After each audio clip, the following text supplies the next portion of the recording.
Last month, the UN's top court ordered Israel to take provisional measures to prevent acts of genocide in Gaza. Since then, there have been growing calls in some countries to stop weapons exports to Israel. The UN has said countries supplying arms to Israel could be complicit in violations of international law. For almost 5 months, Israeli troops have battled Palestinian militants across the Gaza Strip. The war has taken a heavy toll on civilians in the territory, leading to international accusations that Israel's not doing enough to prevent civilian harm, and high-profile calls for arms exports to Israel to stop. How many times have you heard the most prominent leaders and foreign ministers around the world saying too many people are being killed? President Biden said this is too much on the top. It's not proportional. Well, if you believe that too many people are being killed, maybe you should provide less arms. Israel is one of the world's leading arms producers. But it's also dependent on imports from abroad, especially from the US and Germany.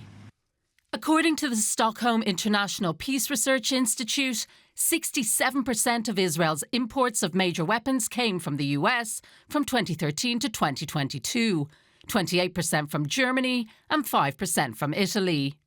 The US does not publish details on its military aid to Israel, but media reports say it has supplied tens of thousands of weapons since the October 7th terrorist attack, including bunker-busting bombs and precision-guided munitions.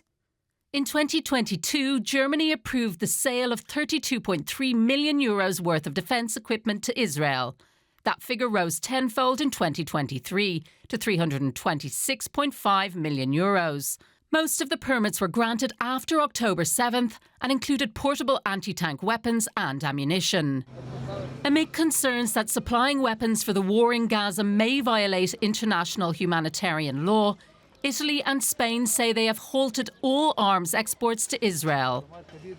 And in mid-February, a court in the Netherlands ordered the Dutch government to block exports of F-35 fighter jet parts to Israel, following a case brought by human rights groups. Israel has rejected calls for an arms embargo, saying it's fighting the war in Gaza in self-defence and in accordance with international law. Well, let's get more on that topic from Marina Miron. She's a defence analyst with the War Studies Department at King's College London. Marina, how reliant is Israel on foreign arms? Good morning, Gerhard. What we have to understand in the Israeli case that it has always been reliant on external, specifically the US support. The United States has been supporting Israel economically and militarily since the creation of the State of Israel in 1948, meaning that the US has spent about $300 billion in the entire period providing Israel with arms and economic help. However, arms have been a major part of it. Therefore, any withdrawal from this help, from this aid from the United States especially, would mean that Israel will lose its defensive capacity. And the United States has pledged to ensure that Israel can defend itself. And this is, of course, in the foreign policy interests in the region for the United States. Now, the US is far less transparent about the arms it sends to Israel than, for example, what Ukraine gets. Why is that? Well, one reason for that could be a security reason, because Israel is getting very advanced high technology, whereas Ukraine is getting older technology that is not critical to US national security.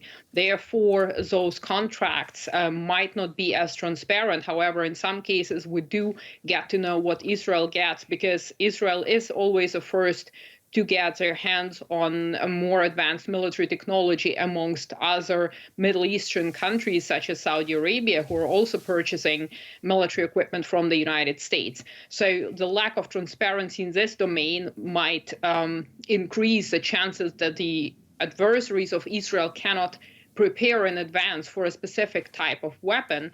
And the other reason might be political, especially given the fact that Israel has been criticized even prior to the October 7th attacks when it comes to the use of military force. So there is a political component of that as well. Let's talk about where Hamas is getting its weapons. It says it's still firing rockets at Israeli targets. Where are these rockets coming from? Stockpiles, or are the supply routes still functioning? Well, there are different sources for Hamas to get their weapons from, and there are reports, of course, that Hezbollah has been supporting Hamas when it comes to getting their weapons. There are smuggling routes, and presumably the tunnel network and the connection to Egypt is still functioning so that Hamas can get their weapons. Now, since the conflict has started, it has become more difficult. However, what we have to remember as well, that an important source of weapons for Hamas is the Israeli military itself. The New York Times has reported that Hamas managed to plunder certain Israeli military bases, and Hamas can also use unexploded ordnance in Gaza in order to build their own missiles and rockets. And this is a concerning factor given how much Israel is firing into Gaza and the fact that 10% of the ordnance fired fails to explode. Marina Miron there of King's College London. Thank you very much. Thank you for having me.